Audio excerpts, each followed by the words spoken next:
AMK trek करत असताना वाटेमध्ये आपल्याला हे कातळमध्ये कोरलेलं शिल्प पाहायला मिळेल. जर का तुम्ही इथे पाहिलं तर इथे तुम्हाला ही नक्षी केलेली आहे ती अशी संबोधली जाते की अलंग, मदन आणि कुलंग या तीनही गडांच्या वाटा एका ठिकाणी येऊन मिळतात, अशा प्रकारे इथे संबोधलं गेलं. कातळामध्ये रेखाटलेल्या या शिल्पावरून असा अंदाज सांगितला जातो की अलंग, मदन आणि कुलंग या तीनही गडांवरून 3 गुप्त वाटा आहेत, ज्या की एका ठिकाणी येऊन मिळतात. पण ते ठिकाण नेमकं कुठे आहे हे आजवर कुणाला ठाऊक नाही.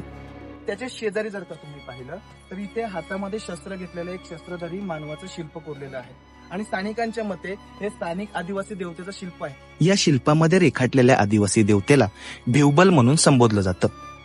एकंदरीतपणे मनुष्य प्राणी निसर्गाला सातत्याने हानी पोहोचवत असतो, त्यामुळे हातामध्ये शस्त्र घेऊन ही निसर्ग देवता मनुष्यावर आक्रमण करतानाच या शिल्पात दाखवलेलं आहे.